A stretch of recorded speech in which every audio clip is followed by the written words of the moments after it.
Rival House Network.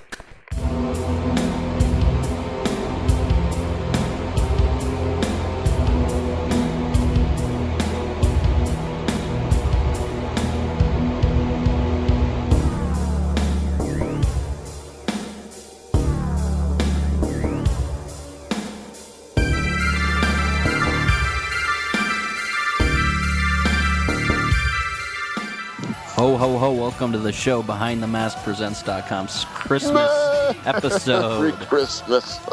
Joined, of course, by Cory G and the Goose, or Goo, or whatever you want to call him. Goose ain't my brother to me. What's going on, fellas? Not too much, man. Forgive the goose. My voice is a little hoarse, getting over the flu. 'Tis the season. It isn't always kind. It makes us sick usually. But yes, other than Tom that, and I are in the middle of a blizzard over here. I know, man. It's getting really bad out there. yeah. I don't envy you guys. So while the Christmas season brings us blizzards and illness and things as such, it does bring us classic holiday movies, and that's what we're here to talk about this evening. Are you walking on rocks? I know. I hover above the ground, asshole. You know that? 6 inches. 6 inches. I ain't got to wear shoes. Okay. 6 inches from the ground. Absolutely. But yeah, holiday favorites, holiday standards. What we were going to kind of do was we each had picked a couple of selections as a couple of our favorites. I don't really know how long we could do this sort of episode year after year because, this seems like there's an abundance of holiday favorites, but eventually we would run out of them. So I think we're going to have to keep having new ideas each year, I think. But this year we're picking a couple apiece, maybe a couple are standards and a couple are a little more obscure that need a little more love. Hey, will you just shut up with the dog? Shut up, dude. It's Christmas time for the dogs, too, all right? Why don't you be merry? Okay, so yeah, we're going to do your classics. I think I'm on his turf. And then we're going to jump into our top 5 favorite films of 2012, just kind of round out the year. Heck yeah, that's my favorite part, too, because I think it's been a pretty interesting year. I think it's been kind of a shitty year personally, but it was kind of hard for me to pick. I think there's been a lot of good movies that have come out, but nothing memorable. Sure. I had a hard time thinking of 5. Me too. I had to do my research. I was like, oh yeah, they did come out this year. So and I understand that too, and I might not be as prepared for the 5 cap as you guys are, so that's why there necessarily isn't really any standard to keep when we're talking about that. Like I think River had discussed, well, is this movies that came out Blu-ray this year, or is it new releases that actually? And I'm like, you know what? Let's not be too strict on it. But maybe I was saying it was a good year because actually I'm thinking about in terms of music too and whatnot. So I might actually pitch out my favorite album of the year too. I know you guys don't necessarily have to, but I'm going to thinking throw my favorite album of the year out there too, even though I don't really listen to a whole lot of music. But yeah, see, I'm usually listening to friggin' new records every week, so I'm a little bit more on that. But anyway, I guess we should just start in on the Christmas festivities here. Can I go first? Might I go first? Knock yourself out. That's fine. Go for it, brother. All right. Well, to ease everybody in, to lube it all in, just gently for everybody, we'll start with a standard, and it might sound boring. I think it's probably been done a million times, but we got to talk about Jingle All the Way. That'll be my cliche pick for the evening. What's not to like about Jingle All the Way? Well, this is a movie that it's pretty timeless. We can quote this movie. Actually, River and I do quote this movie all year round, no matter what the holiday season is, no matter what time of year it is. And it has the late, great Phil Hartman. Out of my way, Box. Out of my way, Box. Well, and it has the big show. Yeah, it is a does. big show. I'm gonna deck your halls, bub. That's correct, and of course, in my opinion, just to jump in there real quick, it's got, of course, that midget from Seinfeld. That's like what's his name? He was just on an episode. I just saw the episode the other day. Mickey from Seinfeld. I'm not going back to the pen. Yeah. kind of jump in real quick. My the thing about this movie is, of course, Arnold's always great and everything, but Sinbad actually carried this movie for me. He made the comedic aspect. I think he's funnier than Arnold's in it. than Arnold. Oh, yeah. For the most Oh, yeah. part. Even though, Arnold has this, like, cheesy one-liners and stuff like that. But Sinbad just carries this movie. He's freaking hilarious. Sinbad is awesome, and Sinbad made a few. I mean, he really wasn't in that many movies, I don't think, but he made a few. Unlike Pauly Shore, people like that who made one good movie. Two. Insider people, what? Two? What? Okay, No, we're getting Pauly Shore. We're not gonna get off. Nah, he only made one good movie. Never mind. I give him 3, dude. I like his movies. Okay, I'm gonna say, because this is my segment, Pauly Shore made one good movie. That was Son-in-Law. Sinbad. Oh, he had. no, Encino Man. Okay, Encino Man. That wasn't really his movie, but yeah, okay, you're right, Encino Man. But anyway, Sinbad, his big ones are all good, I loved, of course, the movie we're talking about. I love... First Kid. I love First Kid, man. It's a great flick, and I love House Guest. House Guest is awesome. But, yeah, he was great. He's actually the comedian. Arnold isn't so much a comedian as he's just kind of a walking contradiction. That's just why he's funny. It's like, okay, we can do this. He did that for a few flicks. He's a big muscle-bound ape you never expect to be in a stupid, cheesy movie like this, so he's going to be funny. And a car's passing by. The thing about Jingle All the Way is, it really shows, like, the lowest of the low how people are on Christmas, which is kind of funny. And it's not too much of a stretch, by the way. I've seen it. I've witnessed it. I've done it. Exactly. And the thing is, it's not like it's not like a really family movie until that, like, the very end when it all wraps up and, because it's... Yeah, Go ahead. Harry really didn't need to do all that stuff. He didn't need to succumb to the ugliness that can come about with the Christmas season and the greed and the corporations and the market. Because Jamie, at the end of the day, he didn't even want the stupid doll because he had the real Turbo Man at home, which sounded so gay, by the way, when he said that. And then, of course, Howard. I almost got the exact same vibe that Rita Wilson gave when she said Howard out of Jamie's mouth when he said what he said. I'm like, do they both want to bone him? Because that sounded both, gay out of both their mouths. That's his dad, dude. He looks up to him, man. Yeah, well, Jamie, I'm your father. How come you didn't how could you not know that was your dad? First of all, you're standing a foot away from him, and that visor is like transparent yellow, and you can see that gap in his mouth, and he's got an Austrian accent. I know. That's what I was going to say, dude. How could you not tell? Well, Jamie, I'm your father. How many tips do you need? Someone get that kid in special ed. But anyway, and you had a brief cameo, but memorable by Booger from Revenge of the Nerds. That's Booster. Nobody likes you, Booster. But yeah, so that's my pick. Corey, do you like it? You didn't really talk about it very much. No, I like it. I haven't. I saw it in the theater. And I bought it on DVD, and the only time I've ever seen it clean through is in the theater. I haven't shown it to my kid yet this year. I like it. I just really remember him fighting all the Santa Clauses, and the Big Show being one of them. That's really my knowledge of the film, and Phil Hartman being a sleazy neighbor. Dude, Phil Hartman was so incredible in that movie. I love, Dad, you smell like barf. Let's get out of here. I mean, there's just a million lines like, I like to rub some chains around you. What? There's a million things you can do. Can't bench press your way out of this one. Dude, and we don't need to stay on it for too long, but the last thing I kind of want to say is I can never believe the size of Phil Hartman's balls in that movie. Like, he has the cojones to talk to Arnold like that, move in on his wife, like, right in front of him, and then say things like that right in front of him, like, you can't bench press your way out of this. I'm like, what real-life person in any real-life scenario would say this about a guy that was about 6'3" and 280 pounds at least? I mean, he never would have said something like that. So I got to give him props. That's probably why he's dead, because he had those balls. Well, he's a divorcee, dude. He can do anything now. Yeah, exactly. But, yeah, well, I don't know. But it's a great movie. It's a classic movie. It's also got, like, Martin Mull and other little, roles in there that are pretty memorable in my opinion. But that's mine for my... classic. And I guess, should I just go right into my cliche one? We'll just knock them back to back out, sure. Everybody? Yeah, go for it. And my obscure one is I decided to go the TV special route. Pee-wee's Christmas special, based off of his Pee-wee's Playhouse TV program. I watch it every single year, and I have for many, many years. And ever since it was released on DVD, I'm now able to watch it every single year. But I love it. You. It's a classic. It's incredible. I'm a huge fan of Pee-wee. That was kind of my generation, maybe not everybody else's, but I find him funny.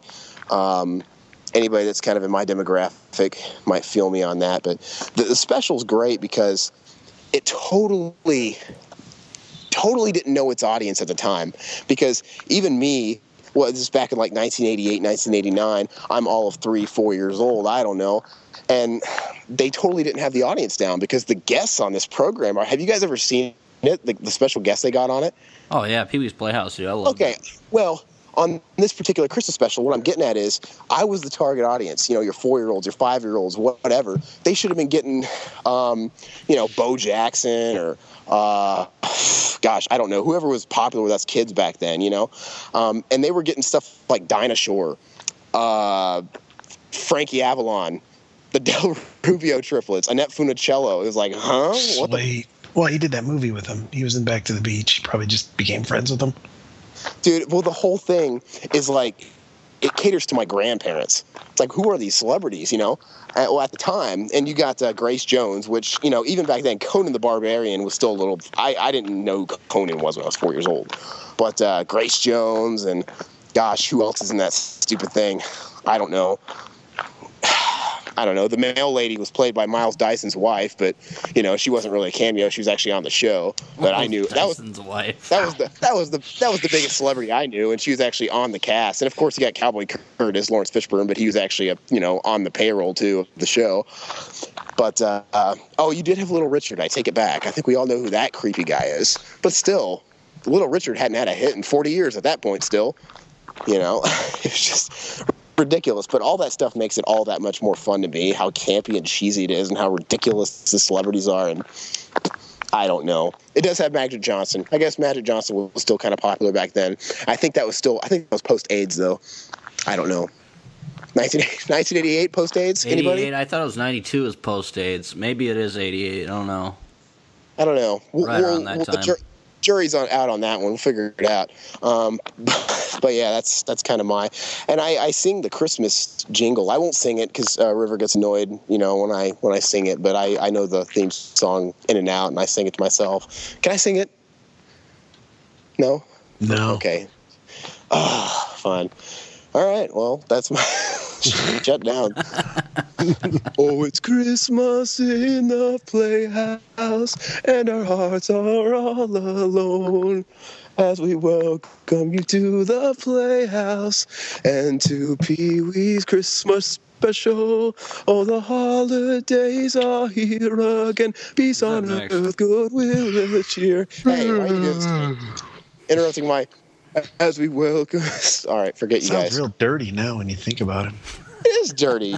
He had the United States Marine Corps singing it. It was great. They were a choir. But anyway, we're done. That's it. That was mine. Oh, wait, I forgot to say, Charo was a guest on this too. Charo. But it was ridiculous. Anyway.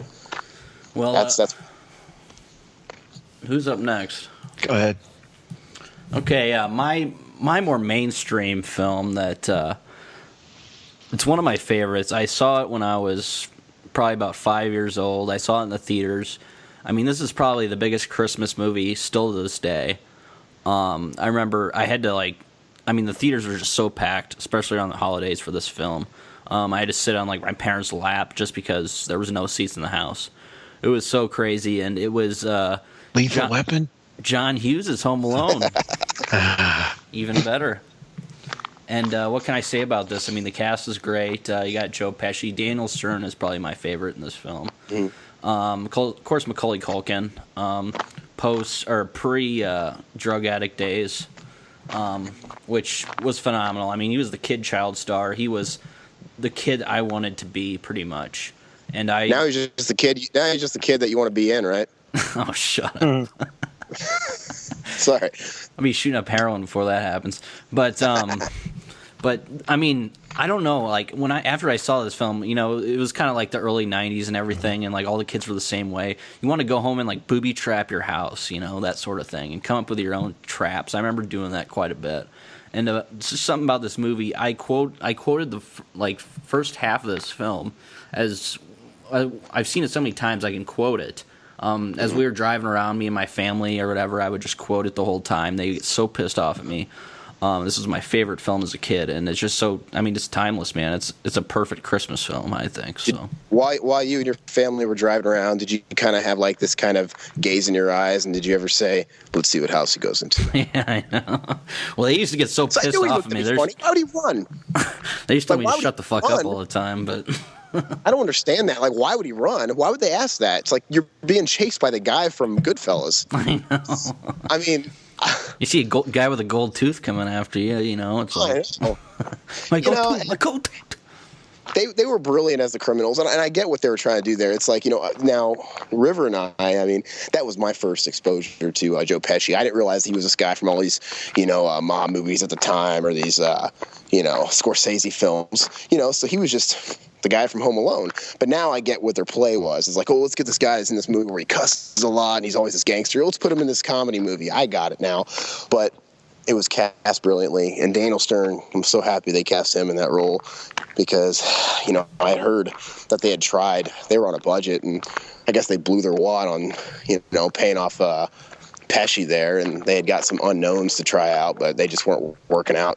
They kept having to scrap him and let him go, and they finally caved and paid Daniel Stern what he needed.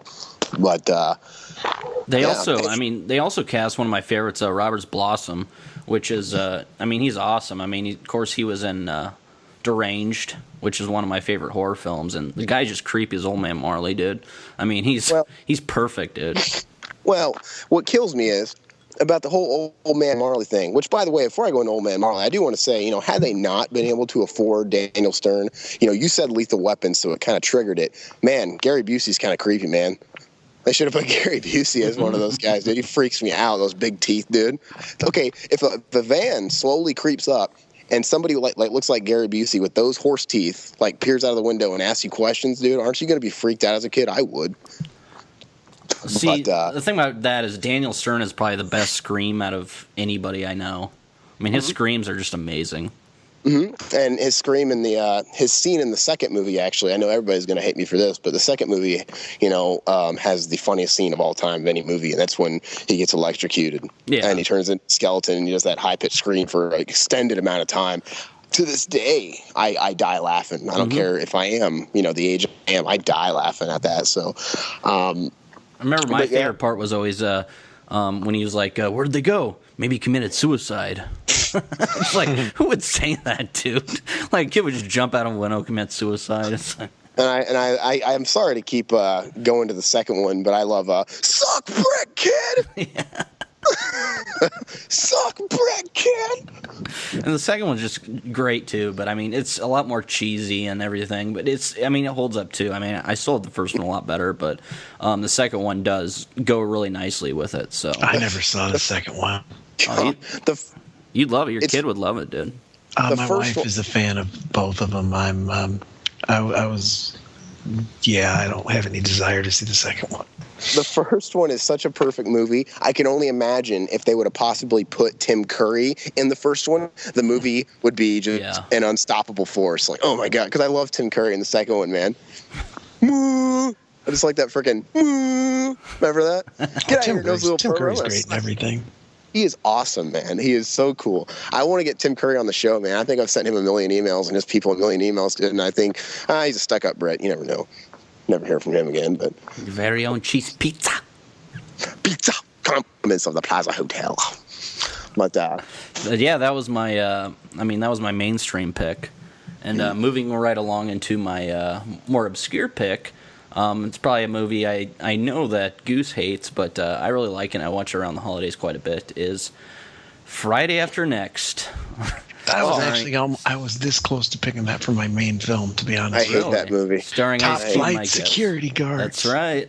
And this cast is amazing. I mean, sure, it's a cheesy comedy with some stupid quote or lines and everything like that. But it has John Witherspoon, which is an awesome comedian, Mike Epps, Ice Cube.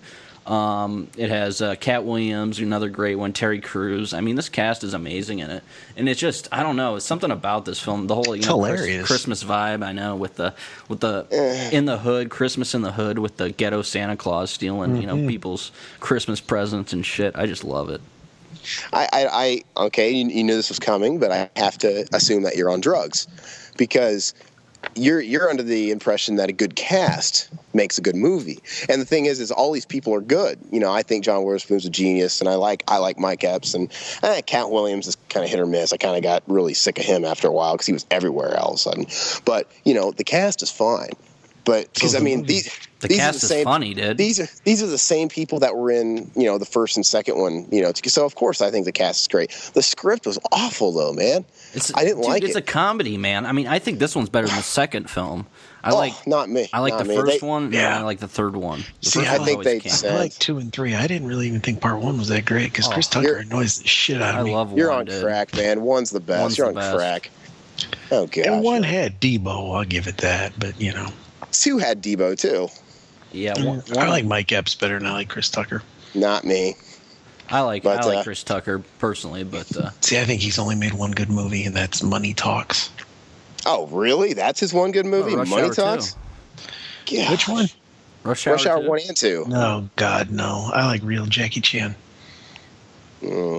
Well, anyway, I look forward to this new Friday, getting off the ground and it actually coming out, and hopefully it has all the original cast like it's supposed to, including Chris Tucker. So yeah, I don't know if that would include Mike Epps or not. I don't know if Chris Tucker's back on board, they all of a sudden boot Mike Epps, or if they're going to have room for him. I mean, I don't know, but I love Ice Cube's screen presence, though. I mean, I like him. I like him as a rapper, and I love watching his movies too. So yeah, I mean, but he's incredible and he's awesome, but he doesn't make great movies all the time.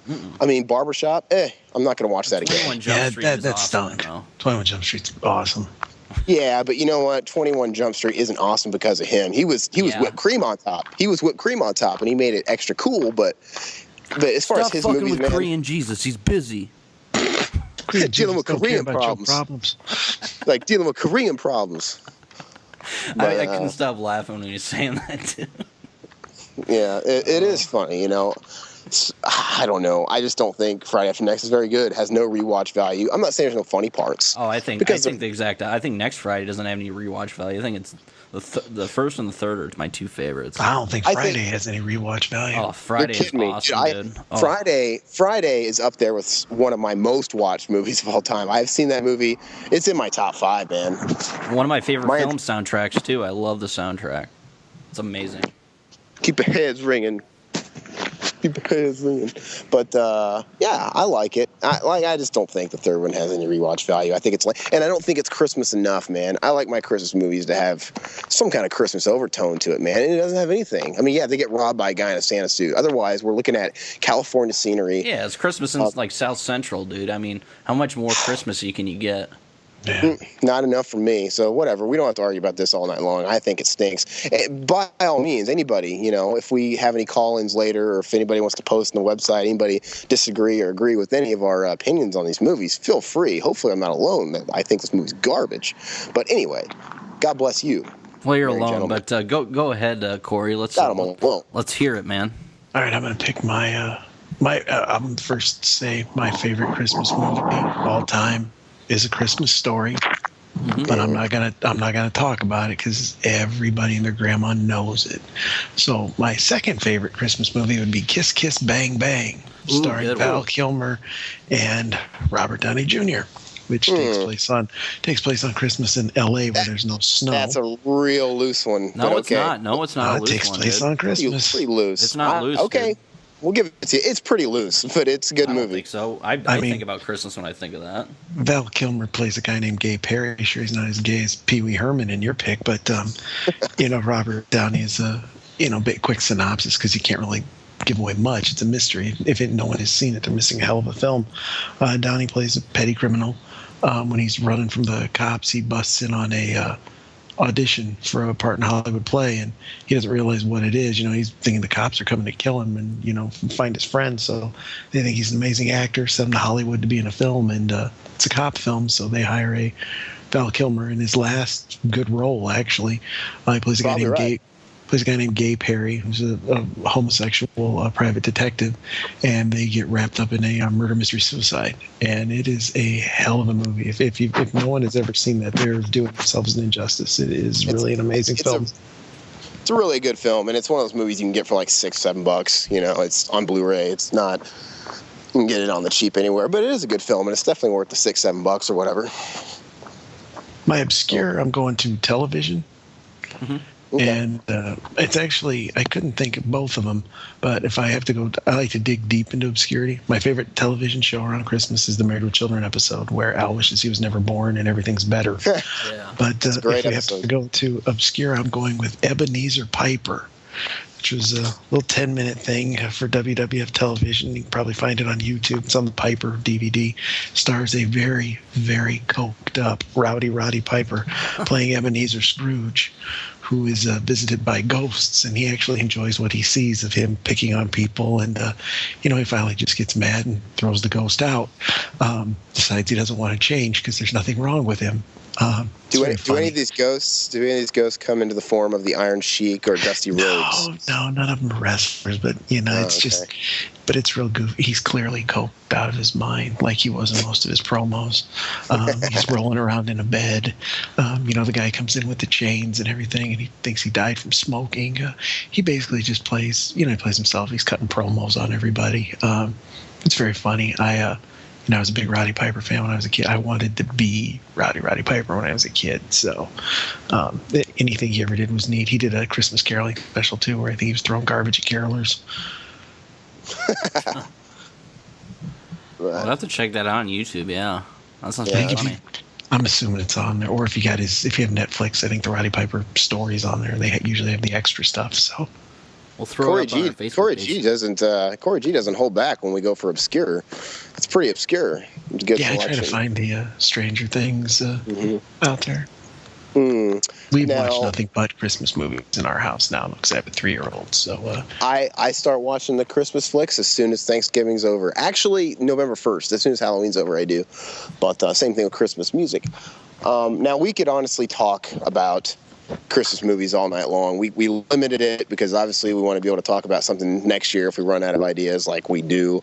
But I think we picked a nice select few here for this outing. We do have a new film that we're going to let Cory G review. He watched Silent Night, am I right? yeah, it's out. Well, what do you guys say we go into a break and we'll get right into that afterwards? Yeah, that's cool. We'll see you guys All later. right. On Vault of Mysterious Information, they say 3 is a magic number. Well, why not join Cory G and T-Shirt Joe to find out? They'll be delivering 3 times the goods as they discuss comics, television, and movies. All about the same topic, but not in one show. Not in 2 shows, but in 3. 3 is a magic number, folks.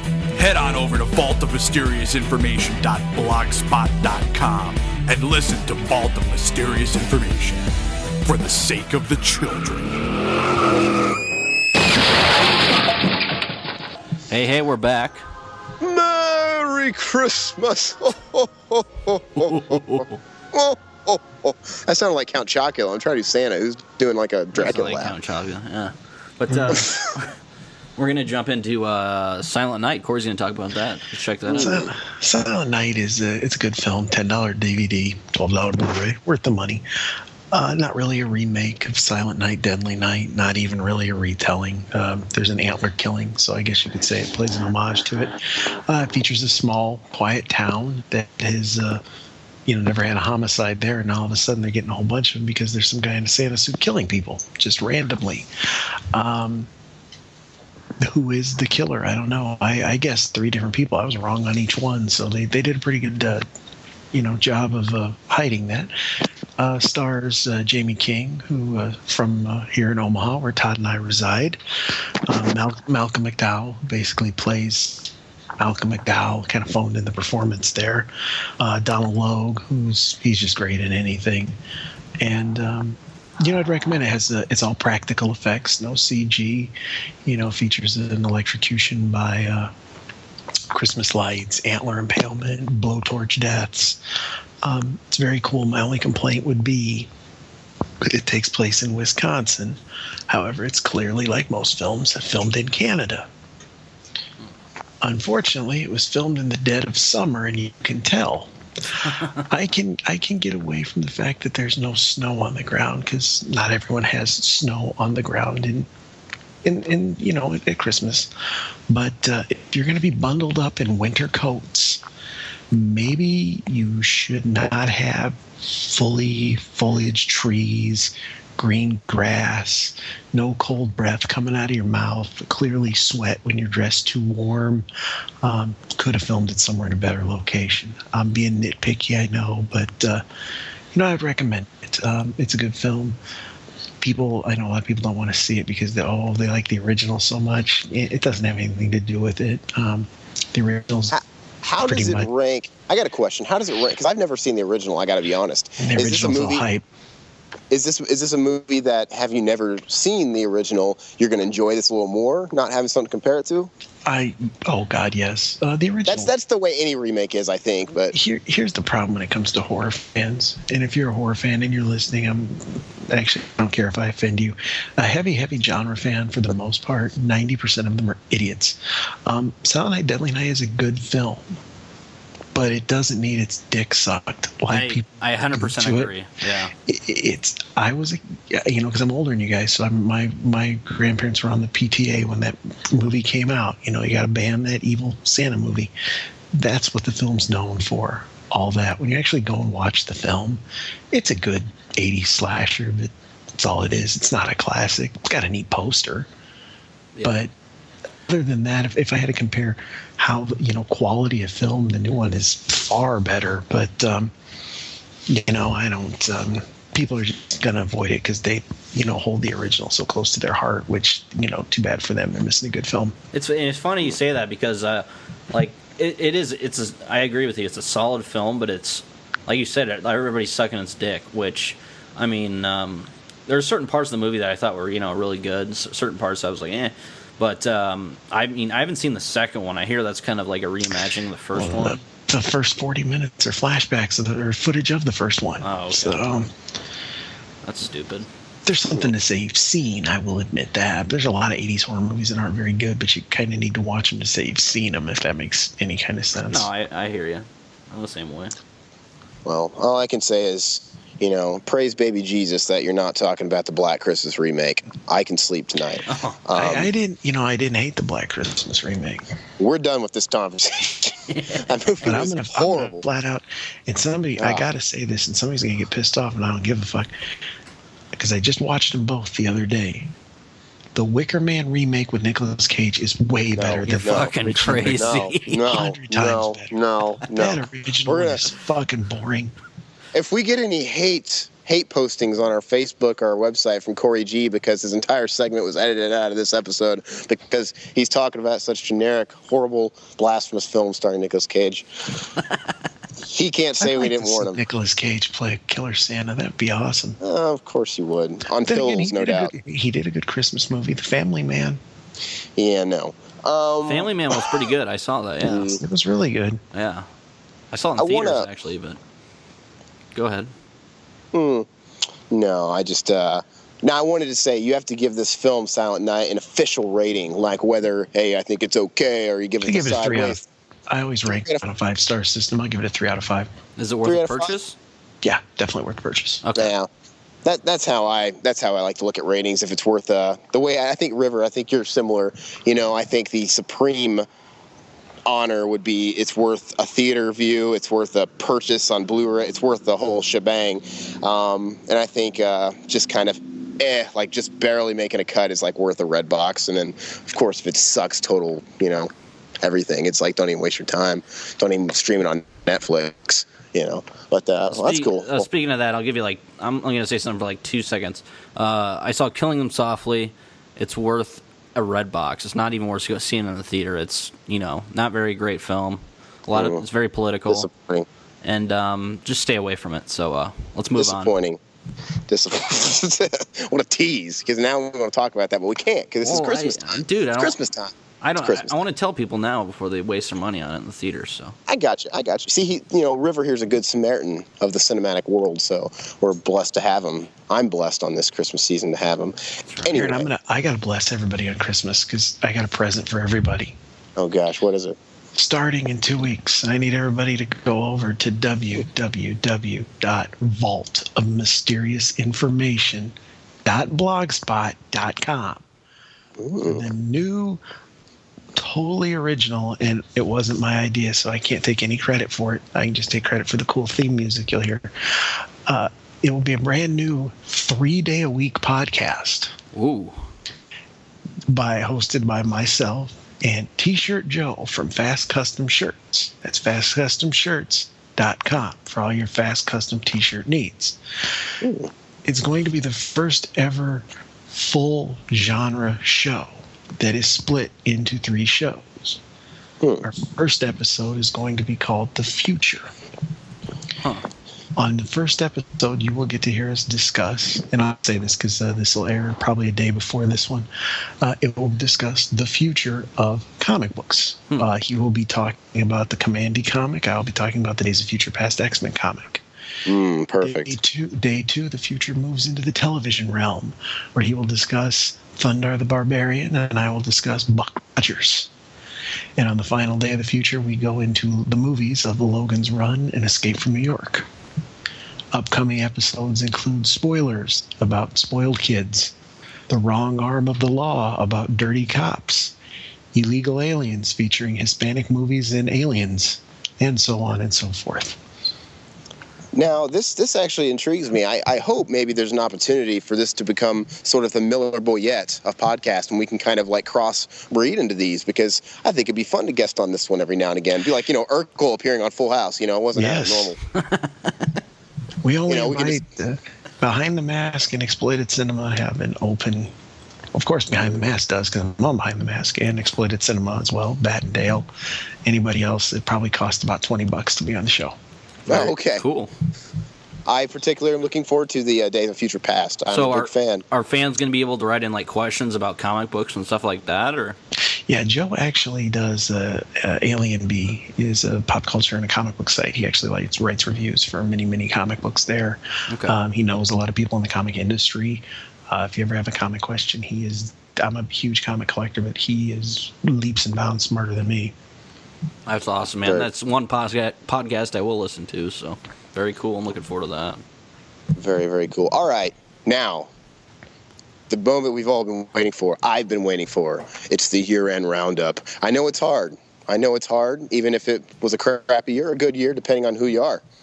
We got to pick our top 5. No. We got to pick our top 5. Now, do you mind if I go first? Because Cory G is actually very pressed for time this evening. Oh, yeah. Go ahead. No. We're running in great time, actually, right now. But, Cory, go first. We're going to knock this out. We're going to do this. Go for it. Easily. Top 5. In order? Okay. I'm going to do in order of best to least. No. Best movie. I got to go. You go 5. Okay. You go 5 to 1.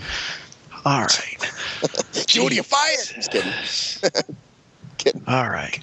Number 5. I only had 4. That really stinks. No, I'm just kidding. Number 5, I'm going to go Magic Mike.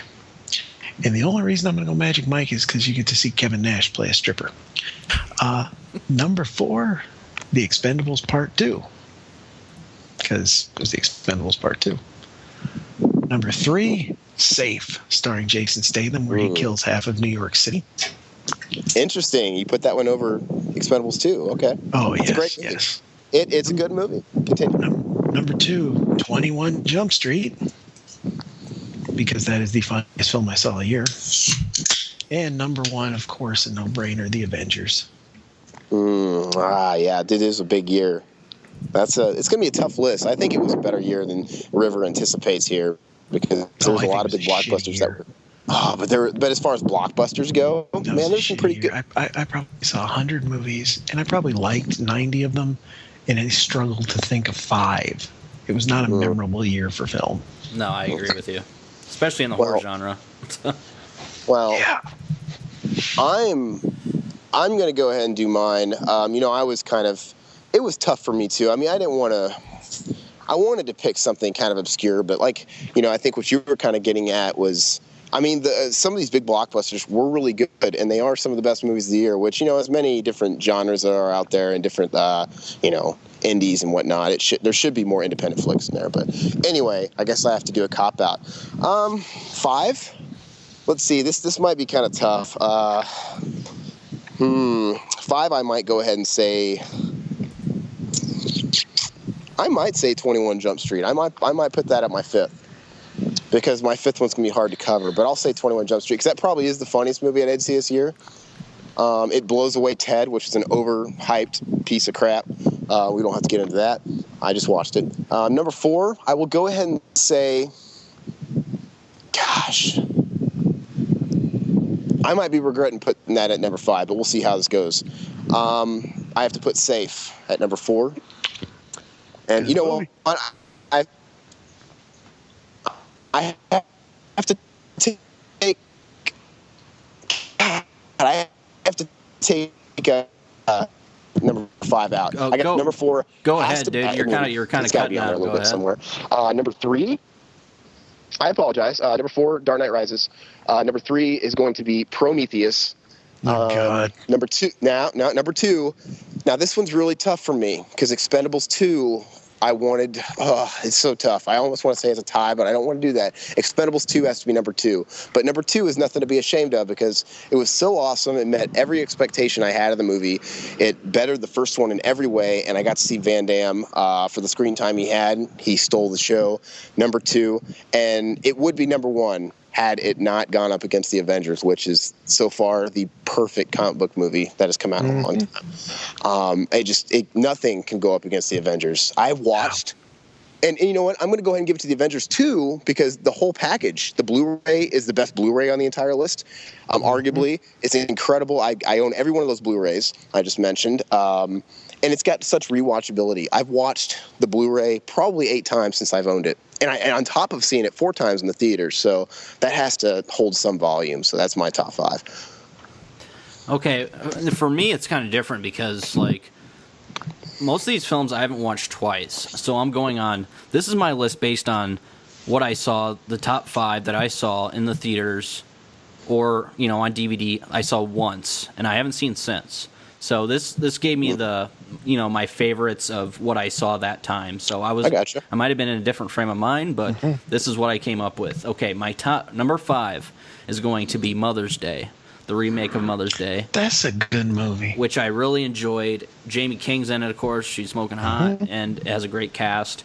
My number 4 would be The Dark Knight Rises because I thought it was fantastic. A lot of people hate on it, but I really enjoyed it. I saw it in theaters, and it lived up to my expectations. So I got to give that number 4.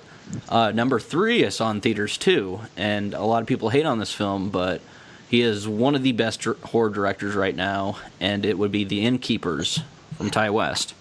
That would be my number 3. So slow burn movie, but it's a creepy ghost movie, and the dialogue is great. The cast is really good.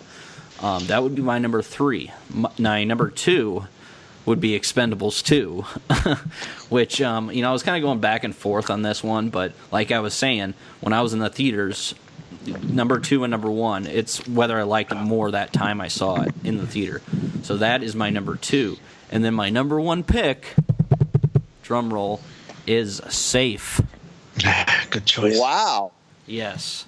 Which Safe was your number 1. Safe was my number 1. Amazing film. That's the film I saw, and I was blown away in the theaters because it's the best Jason Statham movie. It's just an all-around fun action flick with a great storyline. A lot better than the Expendables 2 storyline, of course.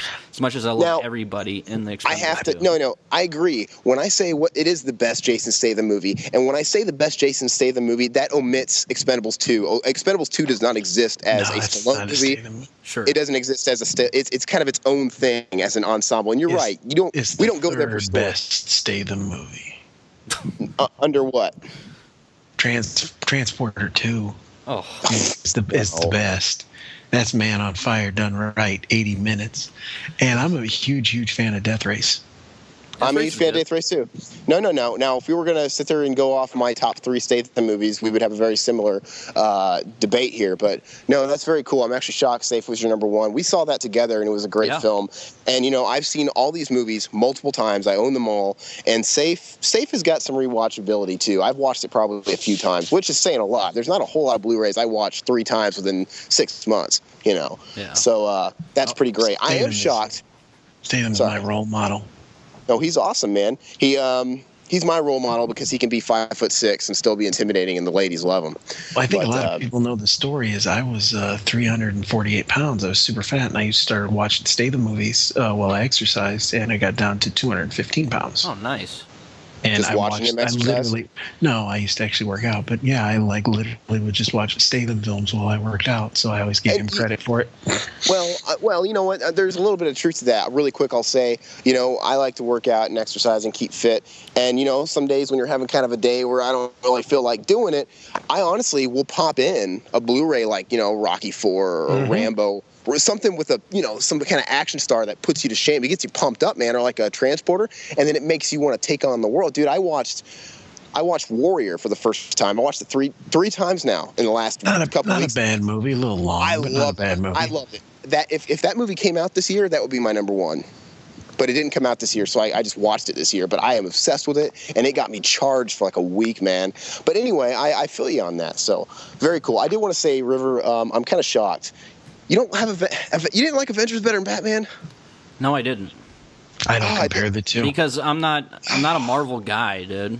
I'm a Marvel guy. See, DC's got one good superhero. They got Batman going for them. Other than that, they got one Titan, and he's arguably the biggest Titan in all of comic books. Well, but that's about it in my opinion. Well, Batman's king, though. I mean, and Marvel's got so many more giant franchises right now. Maybe they're kind of bubbling under Batman, but they got many more. Well, Thor's their best character, in my opinion. So, I mean, I don't like the Hulk. Well, I like the Incredible Hulk, the original TV series, but the movie-wise, I don't like the Hulk. I don't like, Captain America's pretty good, but it's not, I mean, I like Batman. I mean, Batman is just a regular guy, and I don't know. Now, I love Batman, too. And Batman belonged to, Batman comics. It would be amazing. The thing is when they take Batman and they start meshing him with the entire DC universe and you get the Justice League and all that stuff, it becomes hokey, and I don't like it anymore. It starts tainting it. Batman as a standalone is amazing. No, I agree.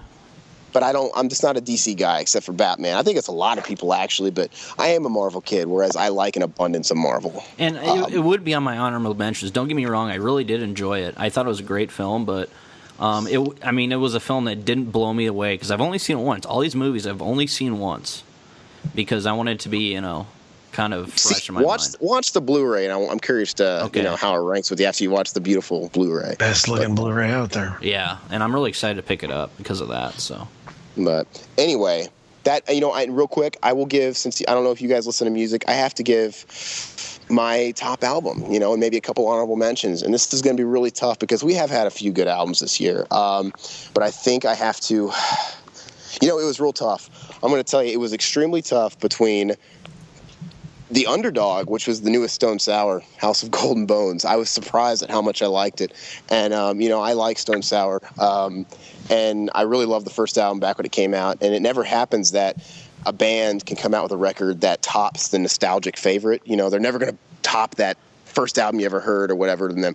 They actually did. The newest album is head and tails. It's better than their original, and it's better than anything they've ever done. It's a concept record done right. It's not indulgent, it's real simple. It's not overly complex, but it's still got a great concept. And they actually got a comic book coming out based on it through Dark Horse Comics, actually. But it was my Underdog, and it's so hard. It might have been number 1, but I think I have to. And the same thing with Babel, Mumford and Sons. That's my number 1. I mean, that's my only one I really got into this year. But it's tough, man. All 3 of these are contenders, but the one that I decided to give my number 1 to. Mm-hmm. I'm giving it to it just because of the circumstance, because they actually did something that bands, as long as they've been around, never actually deliver on. But I got to give it to Van Halen, man. Their comeback record, A Different Kind of Truth, their first album with David Lee Roth. It's their first album since 1995, period. But I'm sorry. I'm forgetting about the 98 Gary Sharon mess, but nobody thinks about that record. Before that it was 95 with Sammy Hagar, but they haven't had a record with David Lee Roth, since 1984. and with the 1984 album, you know. But anyway, they all these nostalgic bands, they say the same thing. Oh, it's gonna sound like vintage, you know, such and such. It's gonna sound like classic, our classic era, and they never do it. It never does because it's too hard to capture that magic again.